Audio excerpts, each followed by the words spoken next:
So how have you been, Libby? All right. Thank you. Very good. Today's quite a good day. Market day, as you know, Bedford on a Wednesday, and it was a nice day. A bit grey, but we had a nice enough clientele today. It was good. It was good. Good, good. So, all right. So let's crack on then. So, Lib, first of all, why don't you tell us who you are and a little bit about your background?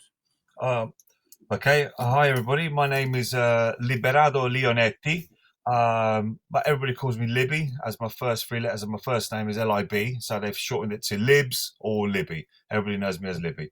It's not Elizabeth. I come from Bedford. I was born in Bedford back in 1966. You guys should know that. It was a great year for England, World Cup and all that. Okay, so I was there. All right.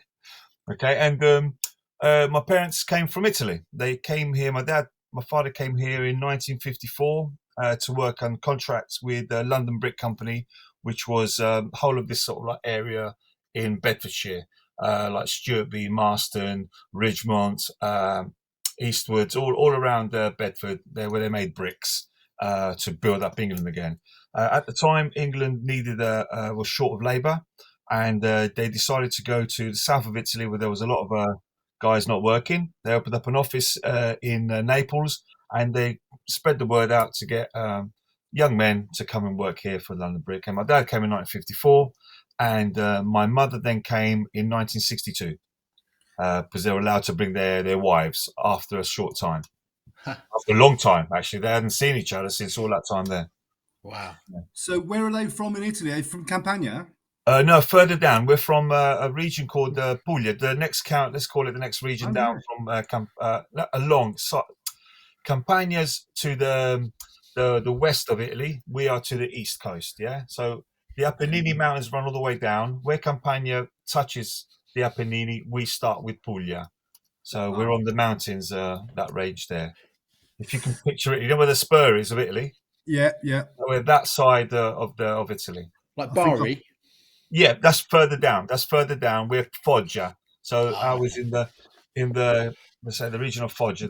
Can you call it a county? Yeah, the county of Foggia, and we're in the province. Sorry, the province of Foggia, and a mountain, very high up. lovely, very pretty. And they come from the same village. They're both from the same little village since whenever the village was made, back in the days. But you grew up born and bred Bedford boy.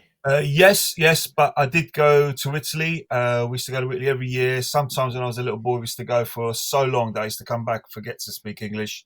So I always had to start again when I used to go to school. It was like really weird. I'd go for like 3 or 4 months. Like it was really crazy. Great fun though. Great fun. Yeah. And what was your experience like? I mean, I actually don't know if you remember St John Rigby, the school. Yes, I do. Yeah. My Because I nephew, went there because my mum was Portuguese and I was, nominally a Catholic. So of that's course. where they Yeah, sent me. A yeah, lot of Italians there. yeah. And but I always remember sort of feeling a little bit like it must have been weird for the Italians in Bedford at that time. What was the experience like of sort of Well, growing up in Bedford as, yeah. an Italian? Well, when I was don't forget, I'm 58 now. So back when I was growing up, everything around me, my surroundings, were all Italianified. We had Italian shops, Italian church, Italian businesses, Italian schools. So to me, it was just like second nature to be Italian, and it was like a norm to be Italian here in England. It was weird that when I used to go outside of Bedford, things would be so much different. Like people didn't even know, oh, where you from, mate? Where you got that name? Oh, I'm Italian. Do you know what I mean? I used to hate saying my name out to people because it was such a long-winded name to say. And I said to my mum, why don't you just call me Mario or Antonio? That's easy to say, you know. So it was great growing up then. It was, as I said, because we were all full of everything that was Italianified, if that's the right word, you know. Yeah. Was there It's like amazing. rivalry between were people like, oh, I'm from this part of Italy or this part of Italy, Oh yeah, of course there was. Yeah, there was. even within Bedford? Yeah, of course there was. Because you had larger groups. You had more people from Campania than you Uh-huh. would have had from, let's say, Sardinia, or you'd have more people from Bari than you would have from Foggia. Even though they're the same region. So you have that lovely rivalry that maybe you can only describe here if you like rugby. If you like rugby and you're Welsh, that rivalry with the different countries. Do you know what I'm trying to say? It's like a Yeah. a pleasant rivalry, not like a hated one. You know, it's a sort of take the mickey sort of things. You know, because we speak differently. We all have different dialects, and I call it. You shouldn't really call them. They're like languages, but we all understand them. But certain words we do not understand. You know. Did you have like a dream when you were a kid as to what you were thinking of doing, or did you have any influences when you were young that made you think this is the career I want to pursue?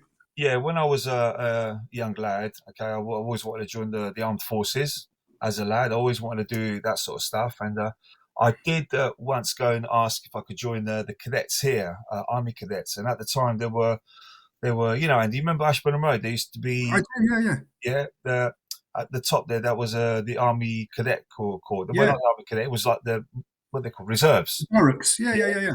All right, and I went there, and I did get like a sort of like a cold shoulder there, because when I told my name, they said I was Italian. I said I was Italian. They didn't. They said, no, mate, you can't join. That was then. I felt that was a little bit, hang on a minute, why is that? I didn't realise. I just thought I was just too young or something like that. So I never bothered. I just carried on going. So I didn't join the armed forces here. And then I decided to become a cook. And then I decided to get a restaurant, which eventually I did get a restaurant. And I had a restaurant for about 8 years. And then I moved on to have how you met me, my cafe, which is the cafe, the kiosk in town, which I've had for 27 years this year. Wow. Best panini in the world. You're too kind to me. Thank you very much. Where's this restaurant then? The restaurant now, we've managed to sell it. Me and my partner, we stopped trading together as restaurant owners, but we kept the property going. Do you know Preben Street? Yes. Yeah, the corner between Preben Street and Commercial Road. There was a restaurant there called Figaro.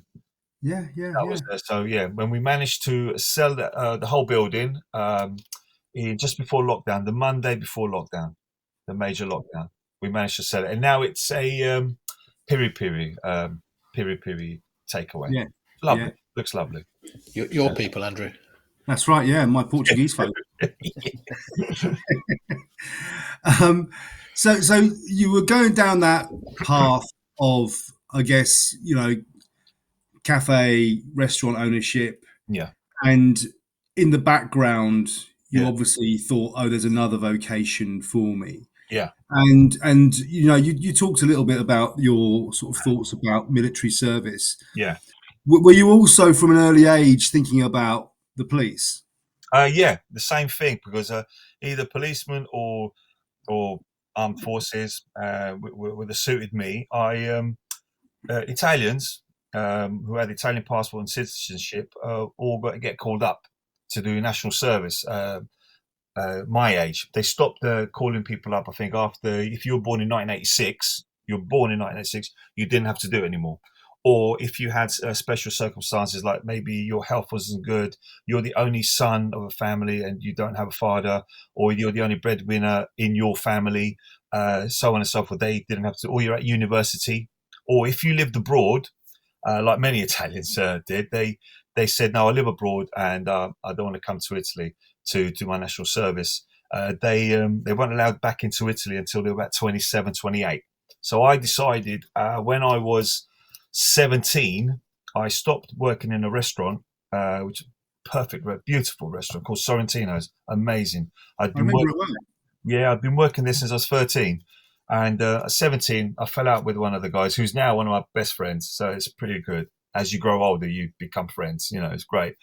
And I went to work, funny enough, at London Brick, the London Brick Company. Yeah. And my dad wasn't very happy about that, because he had done all that to get out of working in that sort of manual labour to come out. And I decided to work there, and which was all right, great bit of fun. But I thought, no, this is not for me. And I went to Italy to live in Italy for 2 years, and then I joined. I got called up for national service in the beginning of '85. I got called up in the Air Force. I did 2 months training in Viterbo, which is north of Rome, about 80 miles north of Rome. And I then, luckily, through somebody that knew my uncle, I got posted in Rome. Or I would have been posted in Sicily. That would have been too far away. So I got posted in Rome. And I was a in the Air Force, it was Guardia d'Onore. So we used to do all the honourable things, like greet people when they come off the airplanes, Right. do the duties of. Have you been to Rome? Anybody? Yes. Yeah. Yeah. Well, you know Piazza Venezia, the big white building, and you got Yeah. two soldiers on there. We used to do that one. The Quirinale where the president lives. So I guarded Yeah. two presidents, Pertini and Cossiga, because that's when they had the changeover. And I did the Senate, the what's the other one? Like the Americans, it's called Congress. Congress. That's it. Congress. We've got a similar system there, and all them kind of duties like that we did. And I did that for a year, which was amazing. I came back, and I was going to join the Carabinieri, which I did all my medicals, exams, this and the other. And I came back in '86 because it was snowing in my village, and I thought I'm not going to do another winter with snow up to my ankles, my waist. So I thought I'd come back to England. I came back to England, and within a sort of like a month, my dad and my brother, they got me a job in a place called Pre-Star, which used to be on Ampthill Road. Do you remember that at all? Yeah, I remember it. Yeah. We used to make parts for Rover 800s, the minis before they made the mini that you've got now. Still making parts for Triumph Acclaims, that sort of stuff. And I worked there as a spot welder, and I bought a car and a house, and I met my wife. And I didn't want to go back anymore. Do you know what I mean? So this is the land of hope and glory, I think. I was going to say, well, it probably beats, guarding the president in a snowdrift. Although the thing you gave up, though, and I think the Italians have got the best uniforms. Oh yeah, globally. Yeah. Which is the one? I'll send you a photograph. Yes, I can't remember which one it is. I think it's one because there's like 5 different police forces, aren't there? Oh, the Carabinieri. Yeah, it might be the Carabinieri. They've got jodhpurs. Yeah, that's it. Motorcycle boots, like little leather blouses, and then like forage caps, and then massive machine guns. And I always thought, do you know what? That's the way. In my next life, I want to come back as a Carabinieri because they just look really cool. And I think that were their blouses not designed by Giorgio Armani? Giorgio Armani. My uniform was Giorgio Armani. My Air Force one was Giorgio Armani. I still got it. Beautiful. It don't fit me anymore, but I still got it. Can you send us a picture of you wearing it? Because we need to. We want a picture up for the pod. I'll send you one. Oh, brilliant. So that was that. So you're back in Bedford, Bedford. Working at Pre-Star. You've met your lady. Well, I met my lady, funny enough. She, I used to work at Pre-Star, but on the weekends I used to, the Market Square where I have my kiosk now, there's a statue of John Howard. In front of the statue on a Friday and Saturday, they used to have a caravan, like a burger bar. But we're talking 80s, yeah? And it was always there, and he used to do like burgers, hot dogs, those onions that you put in water, the ones that dehydrate and then dehydrate. And I used to sell that for a guy, just make a little bit extra money in the evenings, really. So, I was always at work. I could make a little bit of money in the weekends. And having an Alfa Romeo, you needed that to keep it going. So you needed a bit extra money. So, yeah, and funny enough, one night my mate goes, "Oh, do you want to come out to... used to be called Chaplin's. Do you remember that? Chaplin's? Yeah, God, yeah. Chaplin's when it was like, pretty new at the time. I went there and I met this girl and I thought, oh, she's nice. I thought she was Italian and everything. I tried to chat her up. She wasn't interested. Anyway, cut a long story short, I found out that she was working in Sweetings. Do you remember Sweetings? Yes. I worked in Sweetings. Yeah, the nightclub. So that was 1986. And I thought, 86, coming on to, they're well into 86. And I found out she was working there. My friend Roger was a doorman. He was working with me at Pre-Star. Roger Fortune? Yeah, Roger Fortune. We were at school together. He was a year above me at school. And like I said, I've known him all my life and that. And we're working at Pre-Star. And I said, Roger, you couldn't get me a job, could you, at your place? And he goes, all right, yeah. And he got me a job and I worked on the doors with him. And that's where my wife went. She was a bar supervisor. And and that's it. The rest is history. 3 kids later, there you go. And Oh, you must have some stories from doing the door at Sweetings. Oh, that was fantastic. That was a lot of things I can't tell you because she's only in the other room. So that's all right. But it was how can I describe working in a nightclub as a young lad? Was I don't know. It was like a dream come true. You were in the party atmosphere. All right, 3 times a week. 3 times a week. But I think I used to have to get, if I worked on a Thursday, I'd have to get up for the Friday to go to work. So it was a bit rubbish, you know what I mean? I was a bit sort of tired because you finished at, actually, it wasn't that late. It was only 2 o'clock you finished, because now they go out at 2 o'clock, you know what I mean? But then it was like 2 o'clock, everybody home. By about 3 o'clock, you'd be asleep, sort of thing. But great fun. There's a bit of trouble every now and then. But I did a lot of one funny thing happened. It wasn't funny. I don't think I should say it because I know Bruno Brookes is still about, so I won't say that. I'll leave that one out, all right? But what's the other one? Boggles. Yeah, Gary Davis, a lovely bloke, really nice guy actually. There was a video of us lot when he came to do appearance there, and he was like doing his DJing. There was some Daryl Pandy singing. There was who's that guy saying you don't have to take your clothes off to have a good time? What's that bloke? Oh, Jermaine Thingy. Yeah, Jermaine. I'm sure it was him. He came there. There was lots of stars that came there, and we had to look after them. Soul to Soul, is it told? No. Oh God, what they called? Anyway, forget it. There was loads of like guys coming there. There was loads of stuff that we did, but a lot of stuff that you couldn't really say on now. I'll tell you guys one day when I see you. Like, but you know, anybody who's worked on the doors will know what I'm on about, or anybody who's worked in bars will know all the things. But when people have a few drinks, it's crazy. It's crazy.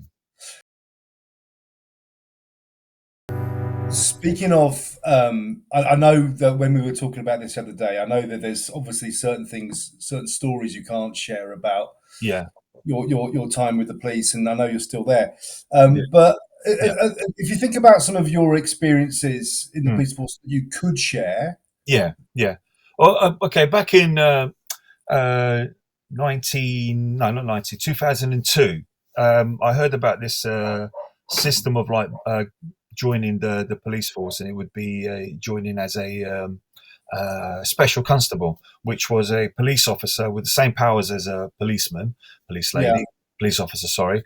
And but you didn't get paid. You just got paid your expenses and that kind of stuff like that, right? Which is great. So I thought I'd go for it. I'd done all the training. I'd done everything like that. And after maybe like the second try I did to get in, I got in, and I was very blessed again. So in 2003, I was tested, and I passed as being a special constable, which was fantastic. And I decided to go on every duty I could do, amazing duties. The first ones were always a little bit scary, because when I started, we had no stab vests. We had no, the whole police force didn't have any. It was only done for people who had like the AIV, the armed police and that. And then eventually they changed the uniforms that every policeman had let's call it the stab vest, yeah? You know, what they wear now. Yeah. They've also upgraded it now to another one that they have now. The earlier one was like a double-breasted one. And an amazing bit of kit. So we still had analog radios, you know, that sort of stuff. It was quite a long time ago. But how policing has changed now is amazing. The only thing I could tell you that was about being a special constable is that you have a lot of joy on certain jobs, a lot of sadness in some jobs, and a lot of like horror, let's say, in other jobs where you are the first person to turn up when a person has passed away or anything like that. So when it comes to those things there, you've got joy, pain, and horror. It's like, but the joy ones are the ones that you like, and you that keeps you going. It's like, you know, when you find a kid who's run away from home and you find him taken back to their parents, and that's joy in that. The other ones are like very sad, because when it comes to sadness, and some officers go through a lot of that, and it's that's why you maybe see they're all very a bit pensive and that. I could tell you a quick funny one, and I was on duty one day with the van, driving the big vans, and there was me and the whole group of special constables, and we went along, and they. A report had come across that there was a goat. Yeah, I know. That's what I thought. I thought, hello, they're going to make the specials go on a goose chase sort of thing, yeah? So we went to, they go, yeah, I called back, and I go, yeah, we're available. We can go and do that. So the area was, you know, like near Carlington Road, that area there? Yes. Down there, yeah. So it's that area of town. Lovely place. And there was a goat loose around the houses, so, and it was bumping into cars, you know, headbutting and this and the other. And I thought they were joking with me. And we turned up, and yeah, there was a goat there, and we had to catch a goat. So luckily at the time, we never had body-worn video. Nobody had phones with those cameras or anything good enough to do that. And that's the only like funny one that I can tell you. We caught the goat. I've got photographs to prove it. All right, I've got a goat. I'll send you that photograph actually, Andy. I'll send you and you can see it. Yeah, please. And the goat, we gave it back to the person who was asleep in their house. They had a goat in their garden. Who I asked him, "What are you doing with the goat, mate?" And he, "Sir, all right." And he goes, "It keeps the grass down." I go, "Yeah, but it's jumped over the fence." You know what I mean? And apparently, it wasn't the first time it did it. It's just that this time he was asleep when the little goat came out. Lucky it didn't have any horns. It was one without horns. You know, it was. It's actually quite a nice thing. I had a goat friend. Sorry, that sounds weird. But Yeah. we had a goat back in Italy, and I did like the goat. It was ever so nice. They were lovely things. So with you mentioned that sometimes the specials will get given sort of like joke tasks. Is there quite a lot of that in the police No. force? It's just I thought that day because sometimes it's oh yeah, you want us to go and find the goat. This is a joke. No, it's not like that. You're given it's a serious job. It's not like because they're specials or they only do country fates or anything like that. We actually help alongside the regular officers. I can tell you when those London bombings that were in London, that horrible day when it happened, that thing there, we all got like a message to us to ask if we could come in and help. At the time, because everybody was scrambled to like a high alert for the terrorist threat, which had already happened. And that later on that day, they had found the car, which we all know was in the car that they travelled down with, was in Luton. Yeah. So I formed part of a task force of special constables and regular officers, but most of us were specials because we had to do a cordon. We got to Luton around, if you know where the train station is, and where the car park was. So the whole of that area there, all of it, from both sides of the track, were all cordoned off.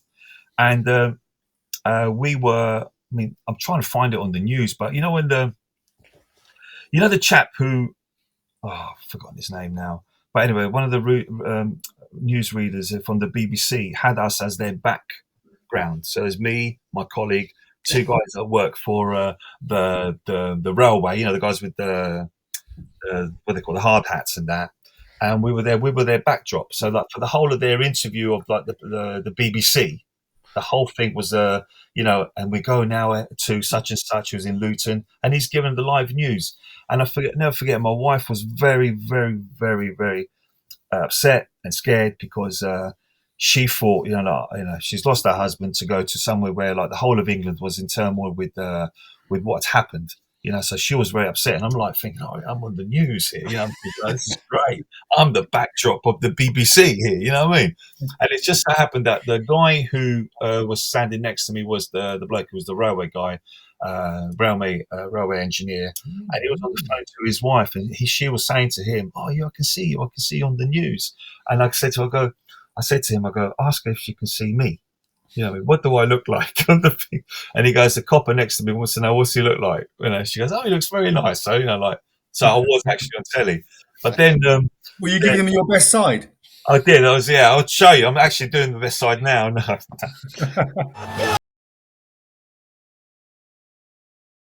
You talk a little bit about, I guess, the public and their sort of relationship with policing. Yes. What have you noticed? I mean, you've been doing it for 20 plus years now. Have you noticed any changes in the way the public? No, because you meet a lot of good people. Only the people I've got maybe some issues with, maybe they've been caught. They're a little bit sort of like shocked or like angry. They put like a bark up to that. That's it. Kids are kids. Either if you could be somebody telling somebody off to move away from their house, they'll still give you the same grief as if you're a policeman. If you weren't a policeman, what have I seen? It's just the same. It's the same when I was a policeman and when I wasn't a policeman. It's the same thing.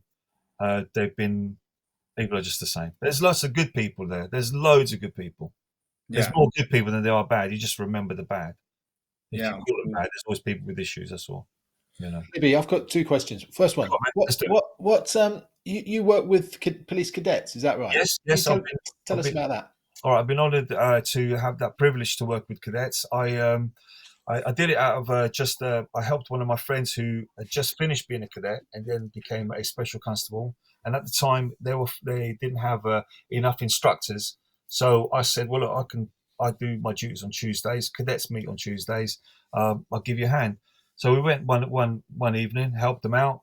Went another the next week, helped them out again, and that's it. The rest is history. Now I'm one of the main guys that helps, main instructors that helps with cadets. And How old are they? Those kids? They were for 15 to 18, and then what happens is some of them join as regulars, which is great. So there's a lot of police officers now that were cadets, or police staff that were cadets.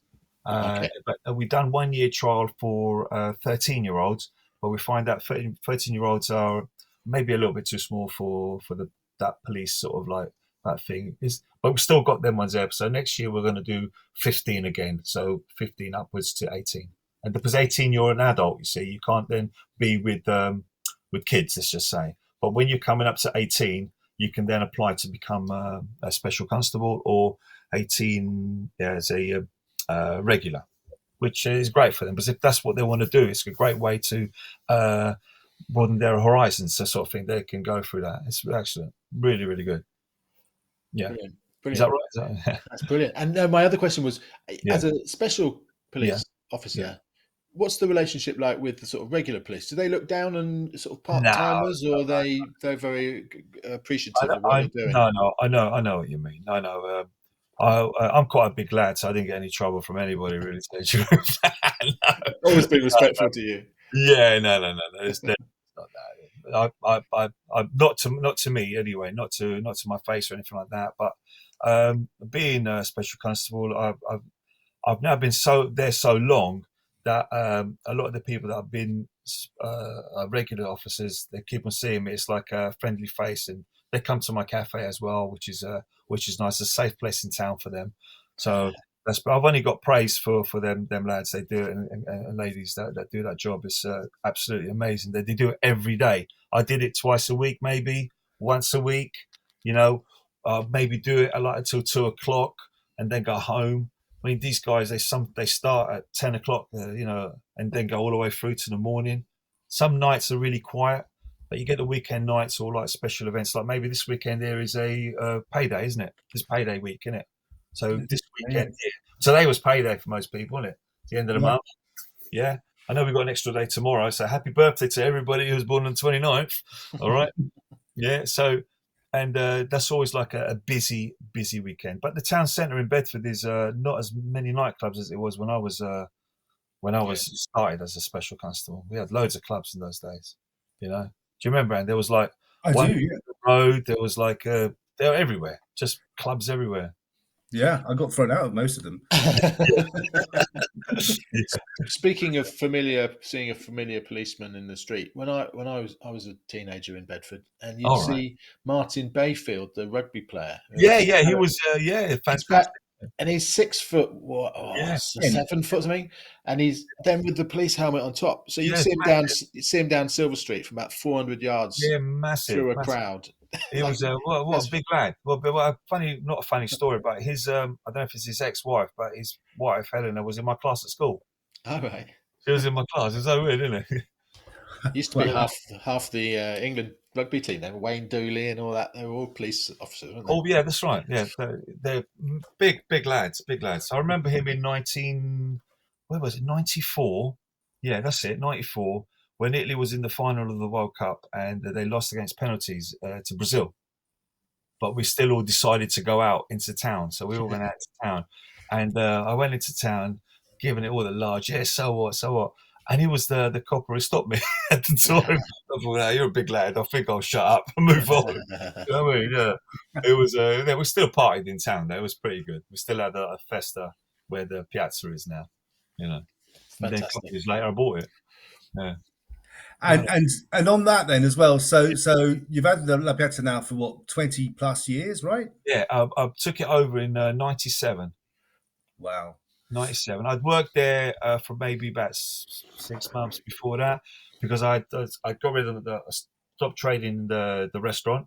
I needed another job, and the chap who owned the Piazza said, "Look, to tie you over, why don't you come and work for me a little bit?" I worked in his restaurant, and I worked at the Piazza, and I liked what I saw at the Piazza, and I thought, you know what, to tie your money, when you get paid out of a business, if you keep your money, you get taxed on the whole amount, but if you then buy another business, you don't get taxed on it. So yeah, I bought another business, and so it tied it over, and I bought this other business, and I always bought it sort of like, I'm going to get rid of this, I'm going to buy something else later on.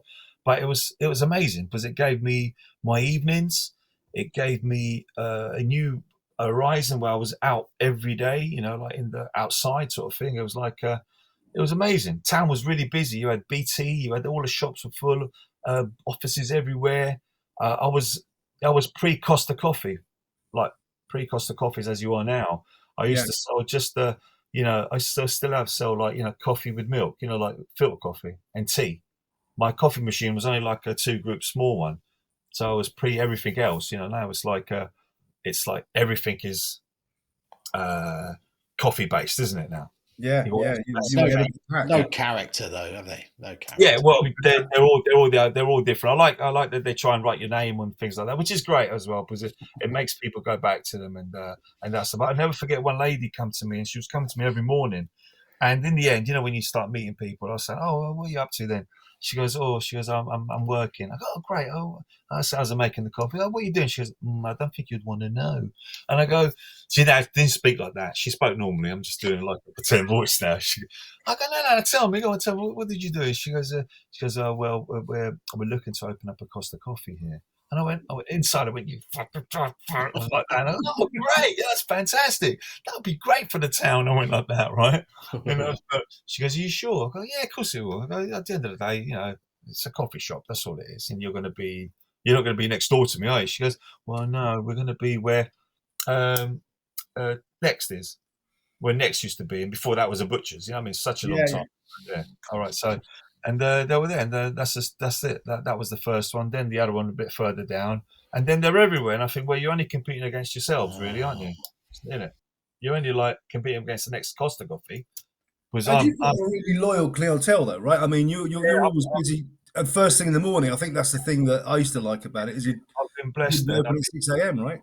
Yeah, I'm humble about that actually. When I see people coming there, and as soon as I see them, I know what they're having, and I'm really cool. But COVID did take it out of my business. Actually, my business wasn't working as well pre-COVID because of the changes of prices and things like that, and a lot more places were opening up. I then decided to change my menu, and I decided to open up an hour later. So I opened up at 8 o'clock instead of 7 o'clock. So I was getting there for 6:30. People were still waiting for me at 6 o'clock. Do you know what I'm trying to say? So I thought they're going to have to go to another cafe or somewhere that's opened already because I can't keep that going as myself. But to keep my business going, it's just a family business. It's me, my son, my other son, my daughter, whenever they come in. And sometimes I've got some younger people who work on the weekends and that. But to keep my business going all this time here has basically been me and my family working. I mean, anybody who's got a business like what we have, any family restaurants or anything like that, they'll understand when it comes down to family. That's what keeps your business going. And even if you've got to pay them a little bit more, the money's going to your family. It's not going to somebody that's not in your family who would do just as good work as your family. And would you say that's your greatest motivation then? Is your family and the kids? Yeah, 100%, 100%. I only do it for them, and I've been very lucky. I've got 2 grandchildren now, and I have another grandchild on the way. And my 2 older kids, Joseph, he lives just down the road from me, like the next corner, and my daughter lives opposite my house, just opposite. I've got a corner house, and my road faces her side of her house. And that's where she lives. My other son still lives with me because he's only 21, and that's it. So I think we've done really well as a family. My wife's still got a salon in Master Mortain, so she's doing all right, and that's where my daughter works now. There you go. You know what I mean? So we'll try and keep it all together and that, and yeah, it's been pretty cool, pretty good. Good. Yeah. And I still go to Italy every year. Bada boom. Thank you ever so much, Libby. And thank you. Yeah, thanks, Lib. It's been fascinating. Thank you. I hope I've answered most of your questions.